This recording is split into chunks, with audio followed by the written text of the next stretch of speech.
Lenz law के question करने के लिए एक बहुत अच्छा ट्रिक है। लेंस लॉ के मुताबिक क्या होता है कि ईएमएफ जो कि इंड्यूस हुआ है वो ऐसे वे में इंड्यूस होगा कि ये अपोज करेगा इसके कॉज ऑफ प्रोडक्शन को, मतलब इसको जिसने प्रोड्यूस किया है उसी को वो अपोज करेगा, और ये ना अपोज करेगा मैग्नेटिक फ्लक्स को, मैग्नेटिक फ्लक्स के चेंज को अपोज करेगा, तो बेसिकली चेंज नहीं होने देगा। इसीलिए हम कहते हैं E equals to minus D phi by D T, ठीक है, E equals to minus D phi by D T. अब डायरेक्शन ऑफ इंड्यूस्ड करंट कैसे निकाले, ये बहुत ज़्यादा इंपॉर्टेंट होता है एज अ क्वेश्चन।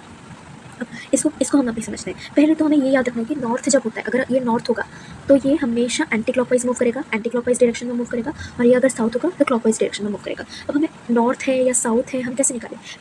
पहले हम यहाँ पे देख सकते हैं ये वाला जो मैग्नेट है ये वाला मूव कर रहा है टुवर्ड्स द लूप की तरफ मूव कर रहा है, तो यहाँ पे ये क्या होगा कि ये बढ़ रहा है,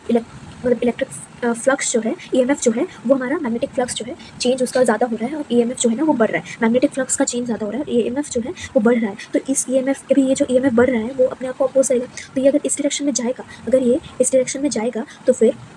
अगर ये इस डायरेक्शन में जाएगा तो इसको अपोज करने वाला चाहिए। तो नॉर्थ को कौन अपोज करेगा? लाइट को लाइट चार्जेस ही रिपेल करते हैं, नॉर्थ को नॉर्थ ही रिपेल करेगा, तो इस तरफ जो होगा वो नॉर्थ आएगा, यहाँ पे ये नॉर्थ आएगा, तो नॉर्थ आएगा मतलब एंटी क्लॉकवाइज होगा। सिमिलरली ये वाला क्वेश्चन देखो, यहाँ पे क्या हो रहा है, साउथ है इस तरफ और ये इसी तरफ मूव कर रहा है, मतलब ईएमएफ जो है वो इंक्रीज कर रहा होगा, और अगर ईएमएफ इंक्रीज कर रहा होगा उसे उसको अपोज करना है, तो यहाँ पे क्या आएगा, साउथ आएगा, लाइट चार्ज आएगा, तो यहाँ पे साउथ कौन से डायरेक्शन में जाएगा, क्लॉकवाइज डायरेक्शन में जाएगा, इंड्यूस्ड ईएमएफ क्लॉकवाइज डायरेक्शन में जाएगा। फिर यहाँ पे इस तरफ साउथ है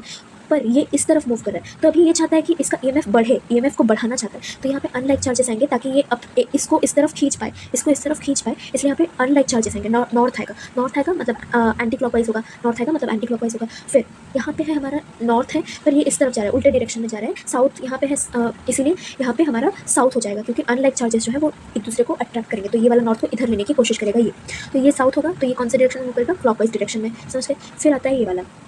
अब यहाँ पे अगर हमारा ये इस तरफ मूव कर रहा है, तो अब यहाँ पे अगर मूव कर रहा है तो ऑब्वियसली इसको डिक्रीज करने की कोशिश करेगा, तो उसका ऑपोजिट में यहाँ पे मूव करेगा, और ये वाला साइड क्या हो रहा है, ये वाला क्लॉकवाइज हो रहा है, क्लॉकवाइज मतलब साउथ होगा, ठीक है, इस तरफ हो रहा है मतलब क्लॉकवाइज है मतलब साउथ होगा। अब ये अगर इस तरफ मूव कर रहा है, अगर देखो यहाँ पे क्या लिखा है, यहाँ पे अगर डिक्रीज कर